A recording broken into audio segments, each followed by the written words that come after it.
ये students, welcome in ASC starter. इसमें हम एसएसटी का जो पेपर हुआ था ना, तो उसके मैं आपसे आंसर डिस्कस कर रहा हूँ। ठीक है, तो आप ये आंसर दे सकते हैं और ये बोलूँगा कि जो अब आपका पेपर है, जैसे संस्कृत का है, तो आप आराम से वो वीडियो देख सकते हैं, मैंने पूरी अच्छे से बना रखी है और आप अपने आंसर मैच कर सकते हैं। पहले का जो है वो ओजोन आएगा।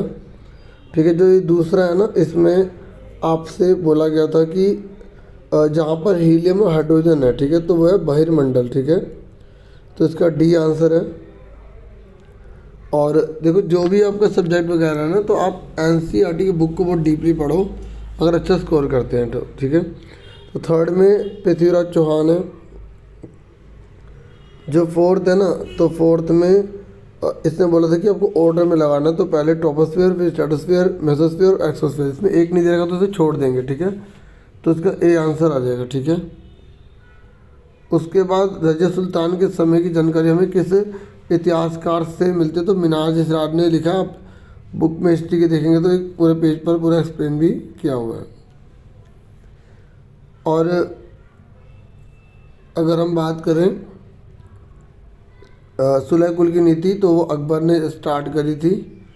ठीक है, और ये कह रहा है कि आपको अपने विधायक का नाम बताना है, तो जो भी आपके इलाके में विधायक पड़ता है ना, तो आप वो बता देंगे। जैसे अगर एमएलए जो भी आपके स्टेट मतलब उसमें पड़ता है, ठीक है, आपके डिस्ट्रिक्ट में जो भी है आपको बताना था। ठीक है, जो भी आपकी लेजिस्लेटिव असेंबली में आते हैं, तो ये तो हर किसी का अलग अलग होगा। तो अगर आपसे एमपी पूछता है, मेंबर ऑफ पार्लियामेंट, तो आप 7 है दिल्ली के अंदर, तो उनमें से जिसमें आप रहते हो वो बताना था। और इसमें टोटल 70 मेंबर है दिल्ली के, तो उसमें से जो था आपको बताना था। जो स्थल मंडल है ना, वो हार्ड लेयर होती है धरती की, उसको बोला जाता है।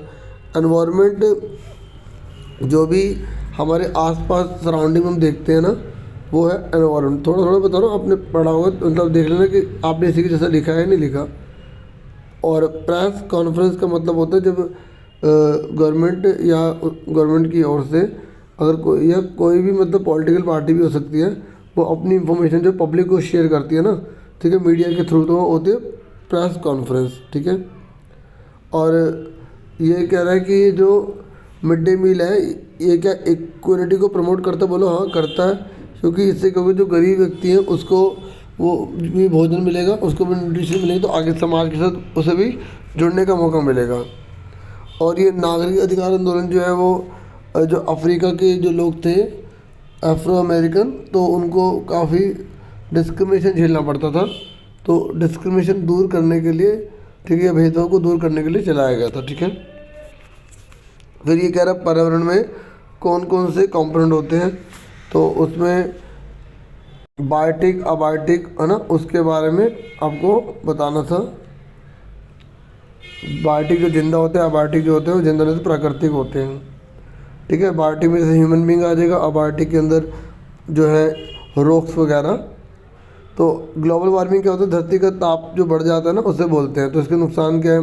ग्लेशियर पिघल जाएंगे, समुद्र का लेवल बढ़ जाएगा, इस तरीके से। अगर आप नीचे वाला करेंगे तो आपसे पूछा कार्बन डाइऑक्साइड का फ़ायदा क्या है, तो यही था कि पौधे अपना भोजन बना पाते हैं और फिर वो हमें मिल पाता है, तो इसको फिर 3 पॉइंट्स में लिखना था। और फिर है कि आप यदि दिल्ली के शासकों के विषय में अध्ययन करना चाहते हैं, तो आप किन किन स्रोतों से उपयोग कर सकते हैं। मतलब अगर हमें हिस्ट्री के बारे में जानना, तो कौन से, जैसे हम जो है पुराने जो लेखक हैं उनकी किताबों का सारा ले सकते हैं, इमारतों के से, सिक्कों से।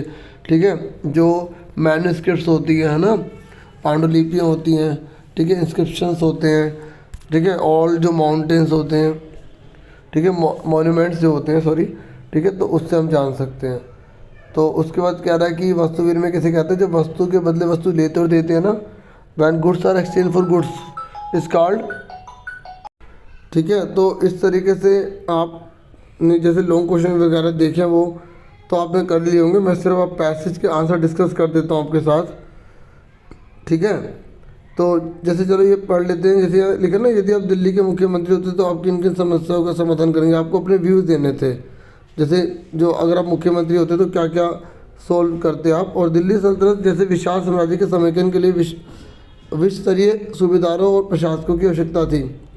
ये कह रहा for the consolidation of vast empire like the Delhi sultanate reliable governor and administrator were needed. देखो गवर्नर और एडमिनिस्ट्रेटर की बात कर रहे हैं। देखो अगर गवर्नर एडमिनिस्ट्रेटर अच्छे होंगे, रिलायबल मतलब होता है जो विश्वास करने लायक हो, तो तभी तो डेवलप होगा। अगर मान लो वही धोखा दे देंगे या सही से काम नहीं करेंगे तो कैसे डेवलपमेंट होगा। तो उसके रिगार्डिंग आपको बताना था इसमें।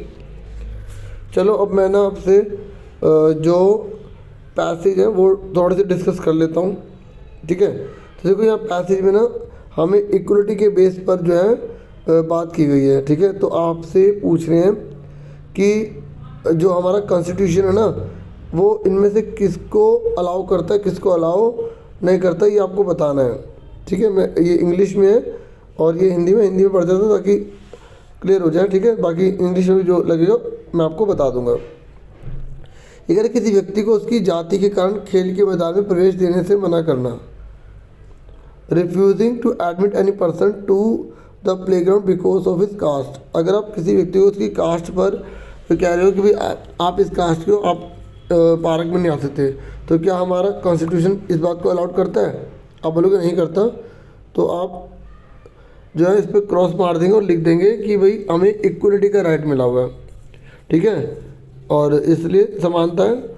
और धर्म, जाति, भाषा मतलब कास्ट, कलर, रिलीजन के बेस पर जो है ना डिस्क्रिमिनेशन नहीं हो सकता। ये थोड़ी थोड़ी स्टेटमेंट भी लिखनी थी। फिर मतदान की लाइन में सभी व्यक्तियों का अपनी बारी आने का इंतज़ार करना, तो ये हमारे कॉन्स्टिट्यूशन ने बोला है, क्योंकि सब इक्वल है, ठीक है, चाहे वो रिच हो या पुअर हो। ऐसी सरकार द्वारा गरीबों एवं वंचितों को छात्रवृत्ति प्रदान करना, तो ये ठीक है, उनके साथ न्याय होगा, उनके साथ क्या होगा, जस्टिस होगा। इसलिए क्योंकि उनको रिसोर्स कम मिल रहे हैं तो उनकी एक्सटर्नल हेल्प होनी चाहिए। स्त्री होने के कारण कांता को कम वेतन प्रदान करना ये गलत है, ठीक है। ये लिंग के आधार पर भेदभाव हो रहा है, ठीक है, जेंडर डिस्क्रिमिनेशन हो रहा है, ये नहीं होना चाहिए। देखिए 9th जो क्वेश्चन है ना, इसमें हमें बोला गया कि जब हम किसी के बारे में पहले से कोई राय बना लेते हैं और उसे हम अपने दिमाग में बिठा लेते हैं तो उसे हम पूर्वाग्रह कहते हैं, ठीक है। तो आपको बताना है कि ये जो नीचे दे रखे हैं ये पूर्वाग्रह हैं। इंग्लिश में बोल रहा है कि जो पैराडाइज होते हैं ना वो हम किसी के बारे में ओपिनियन बना लेते हैं अपने माइंड में और वो ज़्यादा नेगेटिव होते हैं, तो ये पैराडाइज हैं। तो आप बता दो कि देखो यहाँ लिखा स्त्रियाँ फुटबॉल नहीं खेल सकती, तो ये पैराडाइज बना हुआ है, ठीक है। और क्योंकि वो लोग क्यों ऐसा बताओगे क्यों? क्योंकि जनरली लोग कहते हैं कि ये स्ट्रॉन्ग नहीं होती इसलिए ऐसा होता है। ऐसे पुरुष अच्छा भोजन नहीं पका सकते, तो ये भी एक पैराडाइज बना हुआ है। और ग्रामीण जीवन अज्ञानता से भरा हुआ है, ये भी पैराडाइज बना हुआ है, ठीक है। तो आपको बताना है क्यों होता है ऐसा, इसको पैराडाइज क्यों कहा गया है, ठीक है। क्योंकि हम ना सुने हुए आ रहे होते हैं, हम वो सुनते रहते हैं, इसलिए हमारे माइंड में बैठ जाता है, ठीक है। जिसका मतलब ये है कि रियलिटी में ऐसा वो होते नहीं है, ठीक है, इस वजह से है। तो ये हो गया, ऐसे आपको इसमें लिखना था। अब ये देखो जो 10th था इसमें आपको बाबर लिखना था, इसमें पानीपत था, इसमें 12 वर्ष था, ठीक है। और इसमें फरघाना, इंग्लिश में बाबर, इसमें पानीपत, ग्वालियर, ठीक है, फरघाना। और फिर नेक्स्ट जो था ना, नेक्स्ट पैराग्राफ, इसमें समताप मंडल है, इसमें वायुमंडल आएगा क्योंकि आयन मंडल इसका पार्ट है। अगर आयन मंडल दिया होता तो आयन मंडल पर टिक कर देते डियर, तो इसलिए इसका सी आंसर है, ठीक है। इस पर ये जो क्रॉस है ना इस पर मत जाना, ठीक है। ये तीनों ठीक है लेकिन आपको रीज़न देने थे, ठीक है। और ये इंग्लिश में देख सकते हैं स्ट्रेटोस्फीयर, थर्मोस्फीयर। कई बच्चे जो है इसमें कंफ्यूज हो सकते हैं, आयन मंडल का ही पार्ट होता है इसलिए ऐसा है, ठीक है। आयन, और इसका आंसर भी क्या, थर्मोस्फीयर। बाकी मैप में क्या क्या आया था ये आपको पता ही होगा, ठीक है। और इतना बहुत है। Thank you for watching and listening carefully. Take care salty students.